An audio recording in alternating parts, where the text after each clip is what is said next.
The grand ballroom of Ravenshollow Castle sparkled under 1,000 candles, their golden light dancing across silk gowns and polished armor. It was the autumn of 1847, and the Kingdom of Valdoria celebrated the harvest festival with unprecedented grandeur. Lords and ladies from across the realm had gathered to honor King Edmund's 25th year on the throne. Captain Marcus Blackwood stood at attention near the marble pillars, his ceremonial uniform pristine despite the evening's festivities. As the youngest captain in the Royal Guard's history, he carried himself with quiet dignity that had earned respect from both his men and the nobility. His dark eyes constantly swept the crowd, trained to spot danger even in the most elegant settings. The evening had proceeded without incident until Lord Aldrich Ashford arrived fashionably late. The wealthy merchant lord commanded attention wherever he went, his silver tongue and mysterious fortune having bought him influence in the highest circles. Tonight he moved through the crowd like a predator surveying prey, his pale eyes lingering on the younger guests with an intensity that made Marcus's jaw tighten. Lady Catherine Whitmore, the Duke of Elderwood's 15-year-old daughter, stood near the refreshment table in her first formal gown. Her auburn hair was arranged in elaborate curls, and her green eyes sparkled with the excitement of attending her first royal celebration.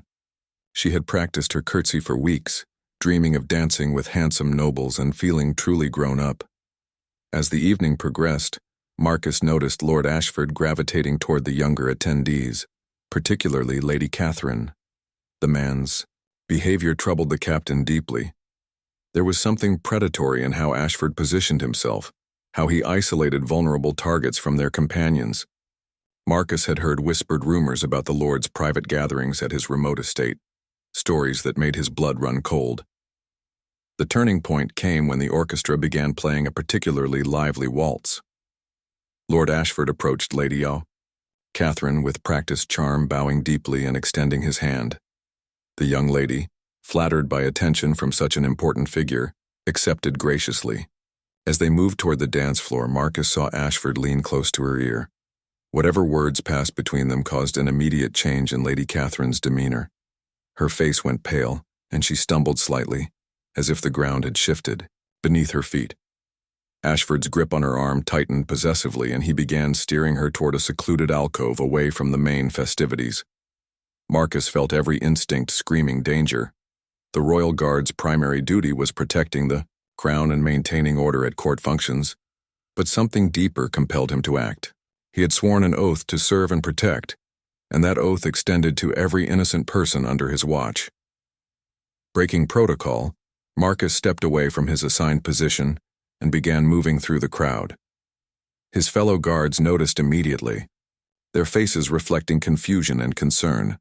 Captain Blackwood never abandoned his post without direct orders from the king himself. Yet here he was, weaving between dancers and dignitaries with obvious purpose. Lord Ashford had successfully guided Lady Catherine to a shadowy corner, where heavy velvet drapes concealed them from most of the ballroom. The young woman appeared dazed, her earlier excitement replaced by obvious distress. Ashford's hand rested possessively on her lower back as he continued whispering urgently in her ear. Marcus reached them, just as Ashford was attempting to lead Lady Catherine toward a side exit that would take them to the castle's private wing. Without hesitation, the captain cleared his throat loudly and stepped directly into their path. "Lord Ashford," Marcus said with forced politeness, his hand resting casually on his ceremonial sword hilt. "I trust you're enjoying the evening's festivities. Your Majesty has requested that all guests remain in the main ballroom for the upcoming presentation." The lie came easily, but Marcus knew it would provide the necessary excuse to intervene. Ashford's pale eyes narrowed dangerously, recognizing the captain's interference for what it truly was. The tension between the two men crackled like lightning before a storm. Lady Catherine looked up at Marcus with obvious relief, though she seemed unable to speak. Whatever Ashford had whispered to her had clearly shaken her to her core. The captain made a mental note to ensure she was safely returned to her family's protection before the evening ended. "How thoughtful of His Majesty," Ashford replied smoothly, though his grip on Catherine's arm remained firm. "We were simply stepping out for some fresh air." The ballroom has become rather stifling, don't you agree, Captain? Marcus stepped closer, using his imposing height to his advantage. At 6 feet tall with broad shoulders earned through years of military training, he cut an intimidating figure when he chose to. I'm afraid the king's security requires all guests to remain within designated areas. Perhaps Lady Catherine would prefer to rejoin her parents. The standoff might have continued indefinitely, but fate intervened in an unexpected way. King Edmund himself appeared at Marcus's shoulder, having noticed the unusual gathering in the alcove. The monarch's presence immediately changed the dynamic, as even Lord Ashford couldn't openly defy royal attention. Captain Blackwood, the king said curiously, is there some difficulty here? Marcus faced the most crucial decision of his career. He could offer some diplomatic excuse and allow the situation to resolve quietly, maintaining the delicate political balance that kept the kingdom stable. Or he could trust his instincts and potentially sacrifice everything he had worked for. The silence stretched for what felt like an eternity as Marcus weighed his options.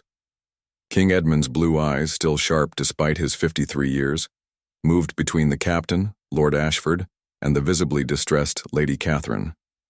The monarch had not survived 25 years on the throne by being blind to court intrigue. Your Majesty, Marcus began carefully, I noticed Lady Catherine appeared unwell and thought it best to ensure her safety. His words were chosen deliberately, offering both truth and discretion.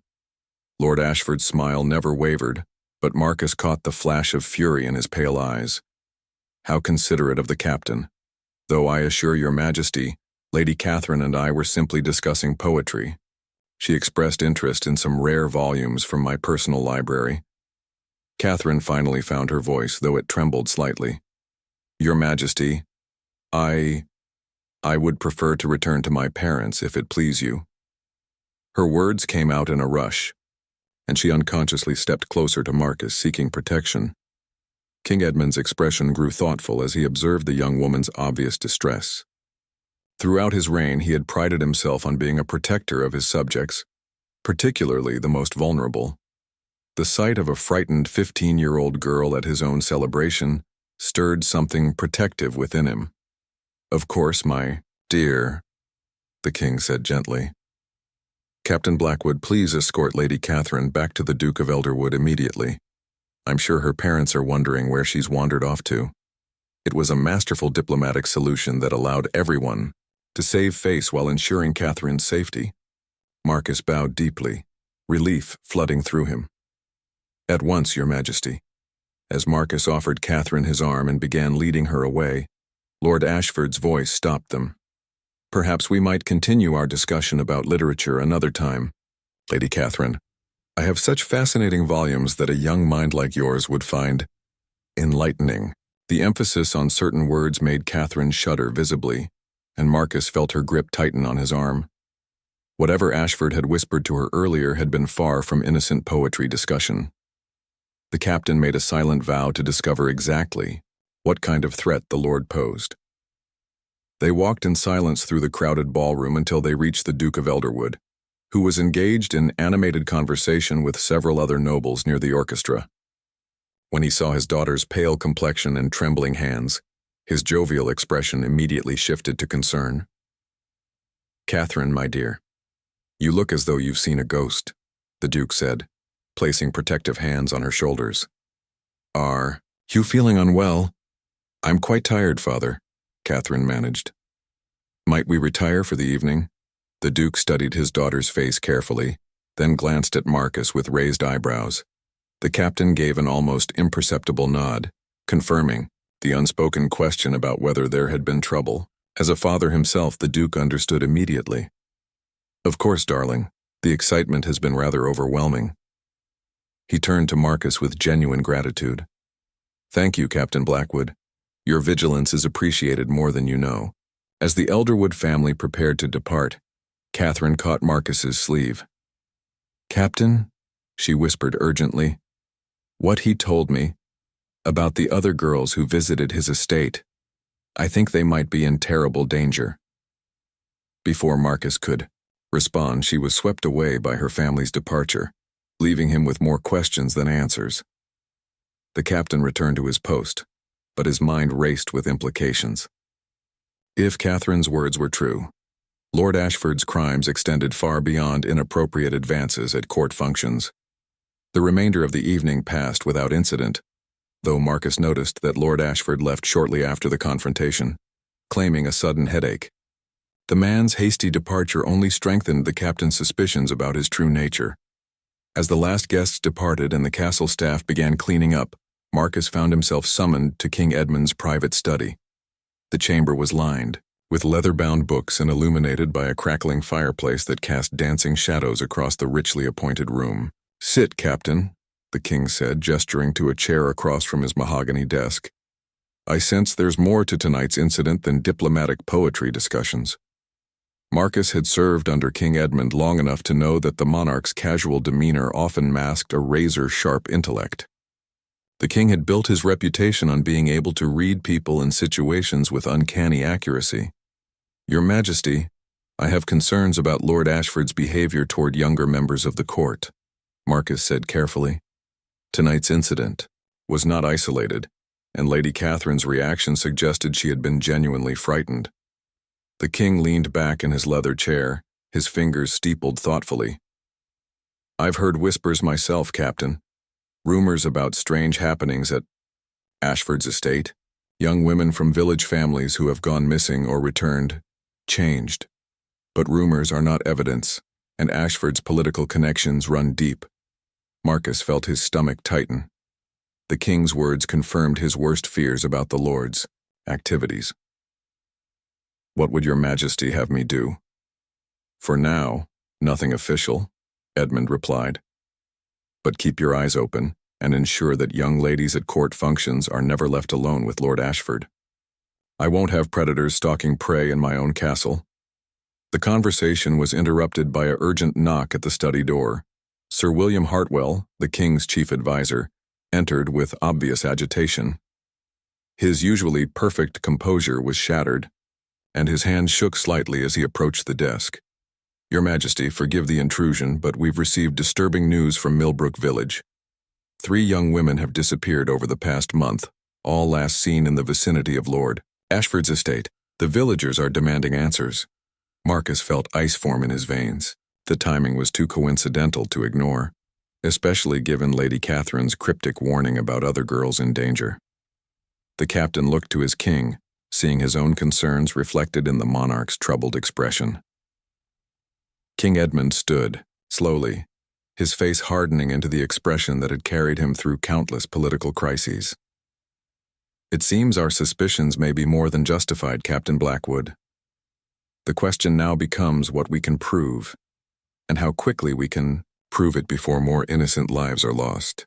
Dawn broke gray and cold over Ravenshollow Castle, as Marcus prepared for what could be the most dangerous mission of his career. King Edmund had authorized a covert investigation into Lord Ashford's activities, but the delicate nature of accusations against such a powerful nobleman required absolute discretion and irrefutable evidence. Marcus dressed in civilian clothes, trading his distinctive uniform for the rough wool and leather of a traveling merchant. His mission was to visit Millbrook Village, interview the families of the missing women, and gather whatever information he could without alerting Ashford's extensive network of informants throughout the region. The ride to Millbrook took 4 hours through autumn countryside painted in brilliant reds and golds. Under different circumstances, Marcus might have appreciated the beauty of the landscape, but his mind remained focused on the grim task ahead. 3 young women had vanished, and if Lady Catherine's warning held truth, they might not be the Kai. First, Millbrook Village nestled in a valley beside a crystal-clear stream that powered the local mill. Thatched cottages lined cobblestone streets where children normally played and merchants hawked their wares. But today, an oppressive atmosphere hung over the settlement like a funeral shroud. Mothers kept their daughters close and suspicious. Glances followed every stranger. Marcus tied his horse outside the village tavern and entered the common room, where conversations died as all eyes turned toward him. The innkeeper, a stout woman with graying hair, approached cautiously. "Stranger, what brings you to Millbrook?" she asked, her tone neither welcoming nor hostile. "Trade," Marcus replied, maintaining his merchant disguise. Though I hear there's been trouble in these parts. Might affect my business dealings. The woman's expression darkened. Aye, there's been trouble all right. 3 of our girls gone without a trace, and the local magistrate claims there's nothing to be done about it. An elderly man at a corner table spoke up, his voice bitter with grief. My granddaughter Emma was one of them. Sweetest child you ever saw, just 17 and helping her mother with the washing. She went to deliver clean linens to the big houses, and never came home. Marcus sat down at the man's table ordering ale to maintain his cover. The big houses? You mean the estates hereabouts? Ashford Manor, mainly, the old man continued. That place has brought nothing but sorrow to our village. Girls go there for work and strange things happen. Some come back different, frightened and haunted. Others don't come back at all. A younger woman approached their table, her eyes red from crying. My sister Mary was the second to disappear. She was so excited about the position at the manor, said Lord Ashford promised her good wages and fine clothes. That was 6 weeks ago. Marcus felt anger building in his chest, but forced himself to remain calm. What exactly happened when she went missing? She was supposed to return after 3 days of work, the woman explained. When she didn't come home, my husband went to the manor to inquire. The servants claimed she had left with her wages, but Mary would never abandon her family without a word. She was saving money to buy medicine for our sick mother. The innkeeper leaned closer, lowering her voice. There's been talk for years about that place. Young women from villages all over the region go there for work and vanish. Some say Lord Ashford has connections with slave traders from the eastern kingdoms. Others whisper about darker things. Marcus spent the rest of the day gathering similar stories from other families. The pattern was always the same. Young women between 15 and 20, usually from poor families desperate for income, would accept employment at Ashford Manor and disappear without explanation. The local magistrate, apparently in Ashford's pocket, consistently dismissed complaints as runaways or unfortunate accidents. As evening approached, Marcus made a decision that went beyond his orders. Rather than returning directly to the castle, he would conduct reconnaissance of Ashford Manor itself. The property lay 5 miles east of Millbrook, isolated on a hill surrounded by dense forest that would provide excellent cover for surveillance. The manor house was an imposing Gothic structure built of dark stone, with towers and battlements, that gave it the appearance of a fortress rather than a residence. Marcus approached carefully through the woods, using skills learned during his military training to move silently through the underbrush. From his concealed position, he observed the manor's routine as night fell. Servants moved about their duties, but something felt wrong about the atmosphere. Guards patrolled the grounds more heavily than necessary for a simple country estate, and Marcus noticed that all the windows on the upper floors were barred from the outside. The most disturbing discovery came when Marcus circled to the rear of the property. A separate building, almost like a prison block, stood apart from the main house. Faint lights flickered in small windows, and Marcus could swear he heard the sound of women crying carried on the night wind. As he prepared to move closer for a better view, rough hands seized him from behind. Before Marcus could draw his concealed blade, a heavy blow to the head sent him crashing into darkness. When consciousness returned, Marcus found himself in a stone cell lit by a single candle. His weapons had been taken, and iron shackles bound his wrists. The sound of footsteps echoed in the corridor outside, growing closer with each passing moment. Lord Ashford appeared at the cell door, no longer bothering with his charming social mask. His pale eyes held the cold calculation of a predator who had cornered dangerous prey. "Captain Marcus Blackwood of the Royal Guard," Ashford said with mock surprise. "How unexpected to find you trespassing on my property dressed as a common merchant. One might think you were spying." Marcus met the Lord's gaze steadily, refusing to show fear despite his precarious situation. "One might think you have something to hide, given the elaborate security for a simple country estate." Ashford's laughter held no warmth.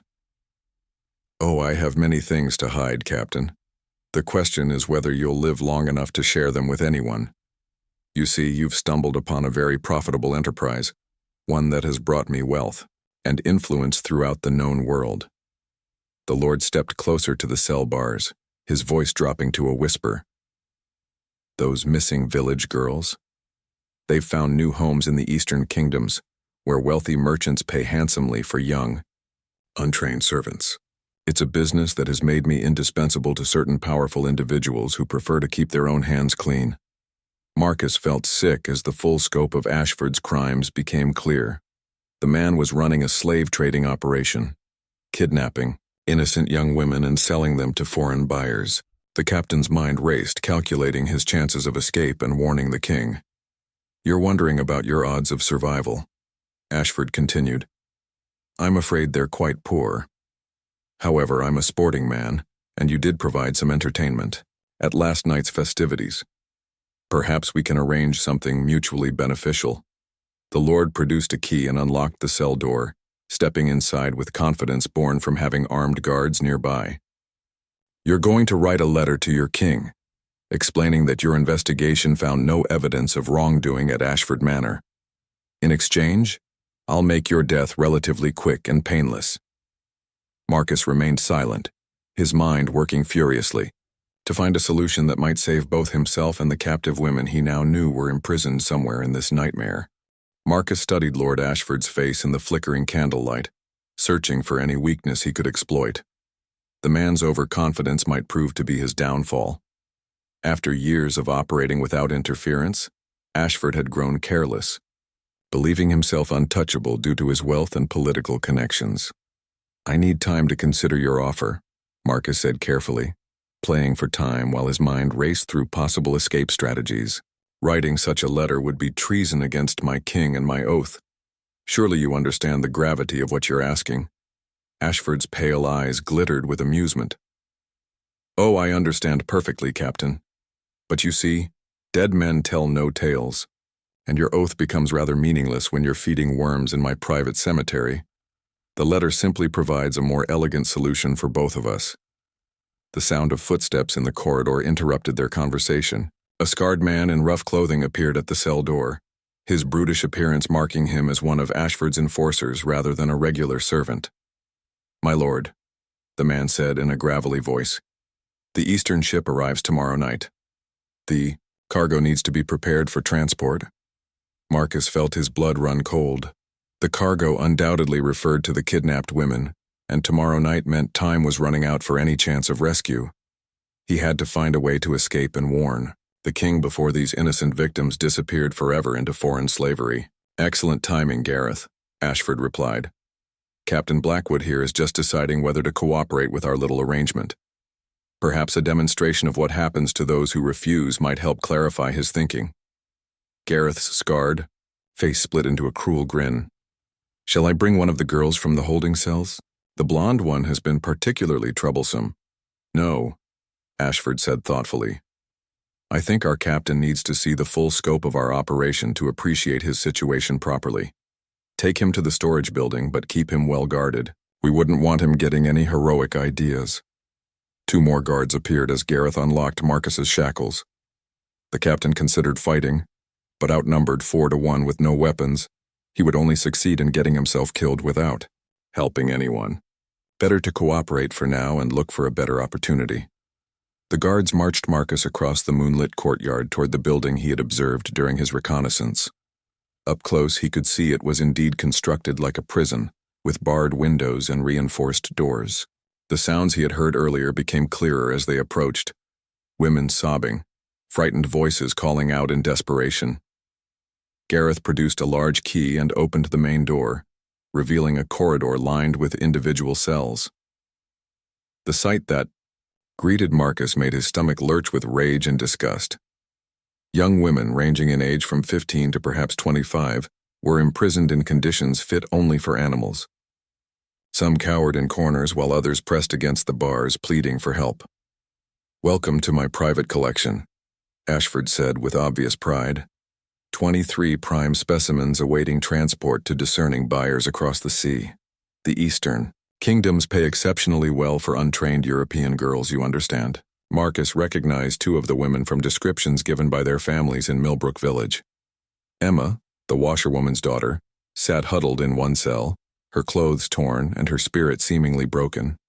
Mary, who had left home to earn medicine, money for her sick mother, paced frantically in another cell, her eyes wild with desperation. "You monster," Marcus said, unable to contain his revulsion. "These are innocent girls with families who love them. How many lives have you destroyed for your profit?" Ashford shrugged carelessly. "Business is business, Captain. Supply and demand. There's always a market for fresh young servants in the eastern trade routes, and these rural families breed like rabbits. They'll have more daughters soon enough." The Lord's casual dismissal of human suffering ignited something fierce in Marcus's chest. Throughout his military career, he had fought to protect the innocent and defend those who could not defend themselves. Seeing such cruelty displayed so openly challenged everything he stood for as a knight and a man. "The ship captain arrives tomorrow evening," Ashford continued, walking along the corridor of cells like a merchant displaying his wares. "These girls will bring me enough profit to purchase a dukedom in the southern provinces. Remarkable how gold can buy anything, including noble titles and royal favor." As they moved deeper into the building, Marcus noticed details that might prove useful. The guards carried keys on their belts, and several cells remained unlocked, suggesting the women were too terrified or weak to attempt escape. The building had only two exits, the main door they had entered through, and what appeared to be a delivery entrance at the far end. One young woman caught Marcus's attention as they passed her cell. Unlike the others, she showed no signs of defeat or despair. Her dark eyes burned with intelligence and barely contained fury, and she studied the guards with the calculating gaze of someone planning resistance. "That one is Lady Sarah Pemberton," Ashford said, noticing Marcus's interest. "Daughter of a minor baron who fell behind on his gambling debts to me. She volunteered to work off her father's obligations, not realizing the true nature of the arrangement. Quite spirited, which should make her especially valuable to certain buyers who appreciate defiance." The revelation that Ashford was also targeting nobility, not just village peasants, added another dimension to his crimes. If Lady Sarah was here, it meant Ashford felt confident enough to kidnap members of the aristocracy without consequences. The scope of his operation was far more extensive than anyone had imagined. "I think you've seen enough, Captain," Ashford said as they reached the end of the corridor. "Now you understand the stakes involved. Write the letter I require, and I'll ensure your death is quick and painless. Refuse, and you'll join these lovely ladies on tomorrow's ship. I'm sure the Eastern buyers would find a former Royal Guard captain quite interesting." Marcus was marched back to his cell, his mind reeling from what he had witnessed. 23 innocent women were scheduled to disappear forever in less than 24 hours, sold into slavery by a man who moved freely through the highest levels of society. The captain had to find a way to escape, warn the king, and mount a rescue operation before it was too late. As the guards locked him back in his cell and departed, Marcus began examining every stone, every bar, every possible weakness in his prison. Somewhere in this fortress of horrors there had to be a way out. The lives of 23 women and the honor of the kingdom depended on his success. The sound of footsteps returning made him tense, but instead of guards, he heard a different sound. The soft whisper of metal against stone. Someone was working at the lock of his cell door from the outside, and it wasn't one of Ashford's men. The cell door swung open silently, revealing a figure cloaked in darkness. Marcus tensed, ready to fight if necessary, but a familiar voice made him pause. "Captain Blackwood?" The whisper belonged to Lady Sarah Pemberton, the spirited nobleman's daughter he had seen in the prison building. "I'm here to help you escape." Marcus stared in amazement as she stepped into the moonlight filtering through his cell window. Her elegant gown was torn and dirty, but her eyes blazed with determination. In her hands she held a ring of keys that could only have come from one of the guards.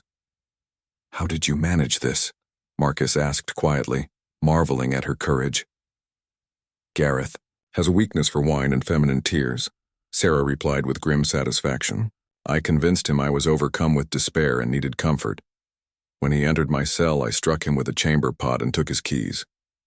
He'll have quite a headache when he wakes, but he's securely locked in my former prison." The ingenuity and bravery of this young woman impressed Marcus deeply.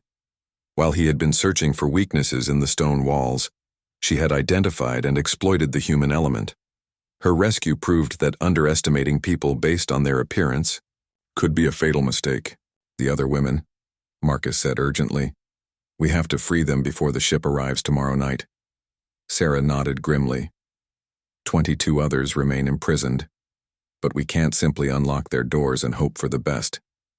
Ashford has guards posted throughout the grounds, and many of the women are too weak or terrified to travel quickly. We need a real plan. As they moved through the darkened corridors of the manor, Sarah explained what she had learned during her weeks of captivity. Ashford's operation was even more extensive than Marcus had realized. The Lord maintained a network of agents throughout the kingdom who identified vulnerable targets and arranged their disappearance. The ship arriving tomorrow was just one of many that regularly collected human cargo for Eastern markets. There's something else you should know, Sarah whispered, as they reached a window overlooking the courtyard. I overheard Ashford speaking with his lieutenant about King Edmund. They know you're here on royal orders, and they're planning to frame you for the women's disappearance. By the time anyone discovers the truth, you'll be dead, and Ashford will claim you were running a slave operation yourself. The revelation added urgency to their escape. Not only were innocent lives at stake, but Ashford intended to destroy Marcus's reputation and potentially damage the king's credibility. The captain realized this conspiracy reached deeper into the kingdom's politics than anyone had suspected. They reached the prison building without encountering guards, but Sarah grabbed Marcus's arm as they approached the door. Wait, she said, studying the shadows carefully. Something's wrong. There should be 2 sentries posted here, but I don't see them. Her instincts proved correct. As they crept around the building's perimeter, they discovered both guards lying unconscious near the delivery entrance. Someone else had been here recently, and whoever it was possessed professional skills for moving silently and disabling opponents. Royal rescue party? Sarah suggested hopefully. Marcus shook his head. King Edmund would send a full military force, not a single operative. This looks like the work of someone with very specific training. A terrible possibility occurred to him. Unless Ashford decided to eliminate witnesses before the ship arrives. They entered the prison building carefully, expecting to find empty cells or worse. Instead, they discovered organized chaos. The cell doors stood open, but the women remained inside, huddled together and whispering urgently among themselves. In the center of the corridor stood a figure that made Marcus's blood run cold. Sir William Hartwell, the king's chief advisor, turned to face them with a smile that held no warmth. Captain Blackwood, how resourceful of you to escape your accommodations. And Lady Sarah, your father will be so relieved to know you're alive. Unfortunately, your rescue attempts have created certain complications. The pieces fell into place with horrifying clarity. Sir William had been present when they discussed the investigation, privy to all the king's plans and Marcus's movements. His position of trust had provided perfect cover for feeding information to Lord Ashford and protecting the slave trading operation. You're working with Ashford, Marcus stated, his hand moving instinctively toward where his sword would normally hang. Working with him? My dear captain, I practically created him. Sir William's aristocratic facade crumbled, revealing the calculating criminal beneath. Do you have any idea how expensive it is to maintain influence at court? The bribes, the elaborate gifts, the constant entertaining required to stay in the king's inner circle? Ashford's little business has been funding my political career for the better part of a decade. Sarah stepped protectively closer to Marcus, her face pale with the realization of how deep the corruption ran. The king trusts you completely. How could you betray that faith? Edmund is a weak, sentimental fool who wastes the kingdom's resources on charity for peasants and protection for the worthless, Sir William replied contemptuously. Real power requires real funding, and there's always demand for fresh young servants in the eastern markets. These girls would have lived meaningless lives of poverty anyway. At least this way they serve a greater purpose. The sound of approaching footsteps echoed through the building as more of Ashford's men surrounded them.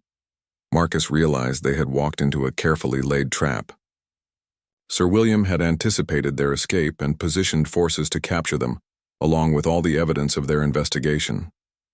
Lord Ashford appeared with a dozen armed guards, his pale eyes gleaming with satisfaction.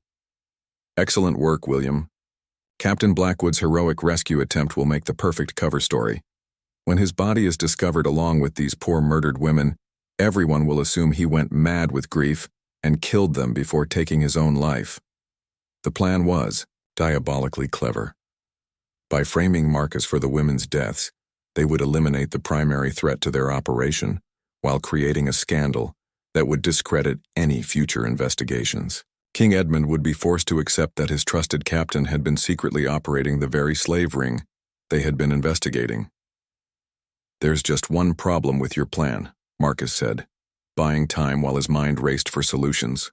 "The king knows exactly where I am and why I'm here. When I don't return, he'll send the entire royal army to find me." Sir William chuckled. "Actually, His Majesty believes you're conducting a routine inspection of border fortifications along the northern frontier. I took the liberty of sending him a forged report in your name, explaining that you would be away for at least 2 weeks. By the time anyone realizes you're missing, this entire operation will have relocated to more secure facilities in the eastern kingdoms." Marcus felt the walls closing in around them, but he noticed something that gave him hope. Several of the imprisoned women had moved quietly to strategic positions around the corridor, and their body language suggested they were preparing for coordinated action, rather than cowering in fear. Lady Sarah had apparently been busy during her captivity, organizing the other prisoners and preparing them for exactly this type of situation. The young woman caught Marcus's eye and gave an almost imperceptible nod toward the delivery entrance they had noticed earlier. "You've made one crucial mistake," Marcus said loudly, drawing attention to himself while the women continued their subtle positioning. "You underestimated the intelligence and courage of your victims." Before anyone could react, Lady Sarah shouted a single word. "Now!" The imprisoned women erupted into coordinated chaos. Some threw sand and dirt they had secretly gathered into the guards' eyes, while others used improvised weapons fashioned from broken cell fixtures. The element of surprise gave them precious seconds to create confusion and scatter their captor's attention. Marcus launched himself at the nearest guard, wrestling away the man's sword in the melee. Sir William drew his own blade, his courtly demeanor replaced by the cold efficiency of a trained killer. The two men circled each other in the narrow corridor while battle raged around them. "You always were too honorable for your own good, Captain," Sir William said as their swords clashed. "The world belongs to those willing to take what they want, not naive idealists who believe in justice and mercy." "Then you've learned nothing." "From serving under King Edmund," Marcus replied, pressing his attack. "True strength comes from protecting others, not preying on them." Their duel was interrupted by Lord Ashford's panicked shout. "The building's on fire. Someone set the stables." Ablaze. Through the windows, Marcus could see orange flames licking at the night sky. In the confusion of the fight, one of the women had apparently reached the delivery entrance and signaled allies waiting outside. The captain's heart soared with the realization that help had arrived. The sound of horses thundering across the courtyard confirmed his hopes. King Edmund himself led a force of royal guards into battle, having apparently seen through Sir William's deception and tracked Marcus to Ashford Manor. The king's voice boomed across the grounds as he called for the immediate surrender of all hostile forces. Sir William's face contorted with rage as he realized his carefully laid plans were crumbling. "If I can't have victory, I'll at least have revenge," he snarled, abandoning his duel. 3 months later, the great hall of Ravenshollow Castle buzzed with anticipation as the kingdom gathered for an unprecedented trial. Never before had such high-ranking nobles faced public judgment for crimes against common citizens. But King Edmund had insisted that justice be served openly and completely. Captain Marcus Blackwood stood at attention despite the lingering stiffness in his wounded shoulder, watching as Sir William Hartwell and Lord Aldrich Ashford were led into the hall, in chains. The two men who had once commanded respect and fear now appeared diminished, their arrogance replaced by the hollow-eyed desperation of condemned criminals. The investigation following their arrest had revealed the true scope of their operations. Over the past 8 years, nearly 200 young women had disappeared through their network, sold into slavery across the eastern kingdoms. The wealth generated had funded not only Sir William's political ambitions, but also a web of corruption, that reached into multiple noble houses and government positions. Lady Sarah Pemberton sat in the witness gallery, her testimony having proved crucial in exposing the full extent of the conspiracy. Her weeks of captivity had been transformed into a weapon of justice as she provided detailed accounts of conversations she had overheard and the systematic brutality of Ashford's operation. King Edmund presided over the proceedings personally, his presence lending gravity to charges that challenged the very foundations of noble privilege.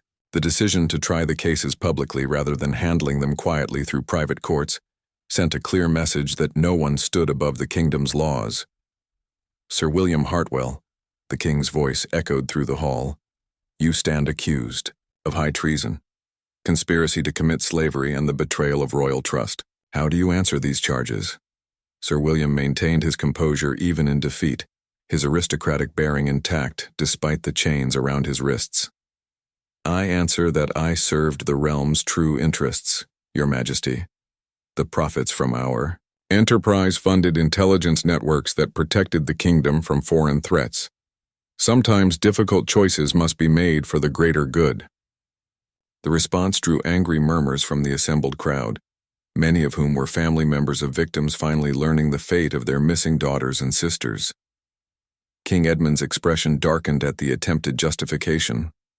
"Lord Ashford," the king continued, "the evidence against you includes detailed records of your transactions, witness testimony from dozens of victims, and correspondence with foreign buyers. Do you deny these crimes?" Ashford's pale eyes showed none of the charm that had once made him welcome in noble circles. "I deny nothing, Your Majesty. I provided a service for which there was clear demand. If the kingdom wishes to pretend such realities don't exist, that's a matter of policy preference, not moral certainty."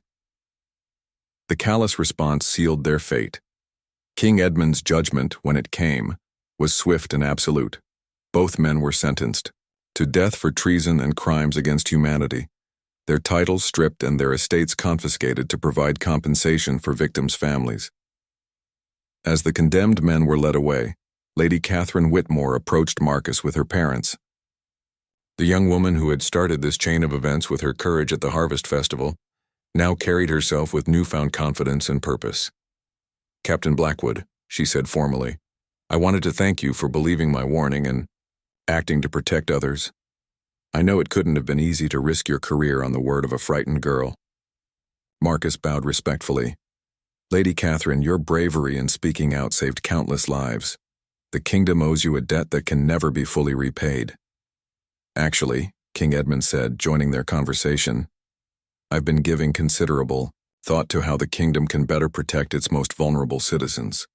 This conspiracy succeeded for so long partly because we had no systematic way to investigate such crimes or support victims." The king's announcement revealed a comprehensive reform program designed to prevent similar atrocities. New laws would establish severe penalties for human trafficking, create better communication between rural villages and central authorities, and provide resources for investigating suspicious disappearances. Lady Sarah had been appointed to lead a special commission focused on helping rescued victims rebuild their lives. Her experience and natural leadership qualities made her uniquely qualified to understand the challenges faced by survivors of trafficking operations. "The women we rescued," Sarah explained to the assembled crowd, "need more than just their freedom. They need medical care, counseling, job training, and help reconnecting with families. Some have been away so long that they don't know if their loved ones still live or if they're welcome home." Marcus had been promoted to lead the new Royal Investigation Division, tasked with identifying and dismantling criminal networks that preyed on innocent citizens. His first assignment involved tracking down the foreign buyers who had purchased women from Ashford's operation, with the goal of recovering as many victims as possible. The work would be dangerous and difficult, requiring extensive travel and coordination with authorities in distant kingdoms. But Marcus embraced the challenge, knowing that each successful rescue would honor the memory of those who had suffered and died in silence.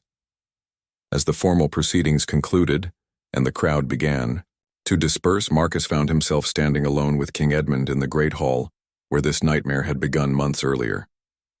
"Do you ever wonder what might have happened if Lady Catherine hadn't spoken up?" the king asked thoughtfully. How many more innocent lives would have been lost while we remained blind to the evil in our midst? Marcus considered the question carefully. I think about it often, Your Majesty. But perhaps that's the lesson we needed to learn. Evil thrives in darkness and silence, but a single voice speaking truth can illuminate even the deepest shadows. The king nodded approvingly. Well said, Captain. The kingdom's strength has never come from its castles or armies, but from citizens willing to stand up for what's right, regardless of the personal cost. As they walked together toward the castle's main entrance, sunlight streamed through stained glass windows, casting colorful patterns across the stone floor. The light seemed symbolic of hope emerging from darkness, justice prevailing over corruption, and the eternal struggle between those who would prey on the innocent and those who would protect them. Lady Catherine's whispered warning at a harvest festival had become a clarion call for justice that echoed throughout the kingdom.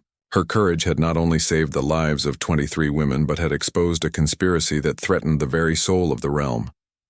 The fight against such evil would never truly end, Marcus knew. There would always be those who sought to profit from others' suffering, who believed that wealth and privilege placed them above moral law. But there would also always be people willing to stand against them, to speak truth in the face of power, and to risk everything for the sake of justice. As he prepared to begin his new duties, Marcus carried with him the memory of a frightened young woman finding the courage to act when action was needed most. It would serve as both inspiration and reminder that sometimes the most powerful weapon against darkness is simply the willingness to shine a light.